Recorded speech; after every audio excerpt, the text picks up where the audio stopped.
It is the 2nd of October, and this day in Baptist history, our reading is a principled, powerful principle.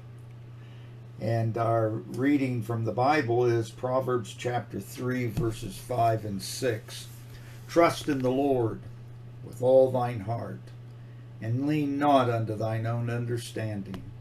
In all thy ways acknowledge him, and he shall direct thy paths.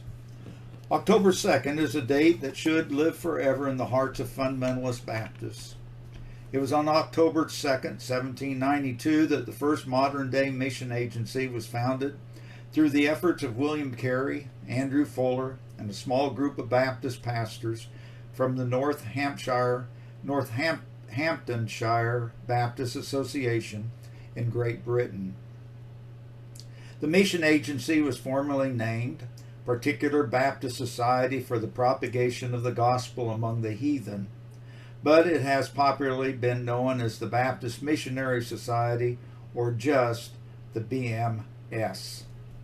John Collett Ryland, Jr. was the son of Reverend John Collett Ryland, Sr., and was born in 1753 in Warwick, England. He was educated in his father's school at Northampton.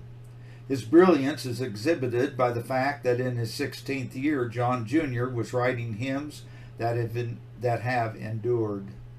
In 1780, he married Miss Elizabeth Tyler. 7 years later, she died, and in 1789, he married Miss Frances Barrett. To this union, 3 daughters and a son were born. John Ryland died in 1825, and we can rejoice in the fruitful life the Lord had given him. For 15 years, John Ryland Jr. served as assistant to his father at College Lane Church, Northampton, before succeeding him as pastor of that Baptist congregation in 1786. It was while serving as his father's assistant that the Reverend John Ryland Jr. had baptized William Carey in the River Nen on October 5th, 1783. In fact, on that date, Reverend Ryland penned in his diary the following note, and I quote, "Baptized today, poor journeyman, cobbler," end of quote. Interestingly, John Ryland's father was much more Calvinistic than his son. In a meeting of the ministers of the association, the elderly gentleman is reported to have addressed William Carey's question as to, and I quote, whether the command given the apostles to teach all nations was not binding on all succeeding ministers to the end of the world, end of quote. He is said to have responded, and I quote, "Sit down, young man. You're an enthusiast. When God pleases to convert the heathen, he will do it without consulting you or me," end of quote. However, John Ryland Jr. was intricately involved in the formation of the BMS. Though Brown University in Providence, Rhode Island, had bestowed the Doctor of Divinity degree upon John Ryland in 1792, his great influence was yet to come.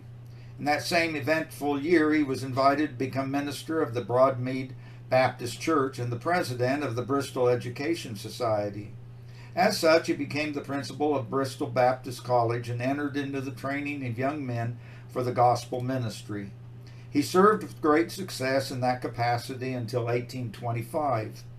During his tenure, he taught Hebrew, Greek, Latin, theology, church history, sacred antiquity, rhetoric, and logic, and the impact of his influence was felt throughout Great Britain and the world. Dr. Ryland's vital interest in the cause of worldwide missions actually expanded in his new position. He labored with Andrew Fuller, who had become the secretary of the BMS, and John Sutcliffe to guide the affairs of the Mission Society. Before the days of railways, the man of God traveled extensively, challenging churches and associations for the cause of Christ. It is recorded that he preached 8,691 sermons in 286 different places, and many of those appearances were to further the Mission Society. Of course, his students evidenced that interest as well. During his 32 years as principal of the college, 26 of his students became missionaries of the BMS. After the death of Andrew Fuller, Dr. Ryland was asked to assume the role of Secretary of the Mission. He was already 62 years old, but he acceded to the demand on a temporary basis. In 1817, younger men assumed the leadership of the mission, and Dr. Ryland, with prophetic foresight, expressed fears for the mission's future. It is said that, and I quote, "He trembled for the ark of the mission, when it should be transported to London and fall into the hands of a mere counting house men." End of quote.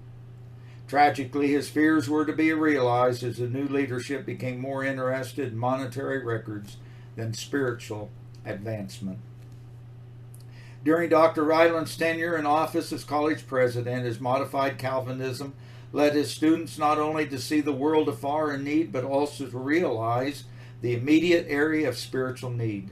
The students preached extensively in Christian service, even though travel was most difficult. Dr. John Ryland's influence was greatly extended by his pen. He authored 34 publications, and 25 of his hymns found their way into print as well. The man of God enjoyed reasonably good health until the age of 70, and though he requested to be relieved of residential duties, he continued as president and Hebrew tutor until his death at age 72. William Carey had challenged Ryland, Sutcliffe, and Fuller, and Pierce to hold the rope while he descended into the mine in India to preach the gospel. Each of those men remained faithful. Robert Hall, the great Baptist scholar of that day, wrote of the BMS, and I quote, "It is not easy to determine whether the success of our mission is most to be ascribed to the vigor of Fuller, the prudence of Sutcliffe, or the piety of Ryland. To God be the glory."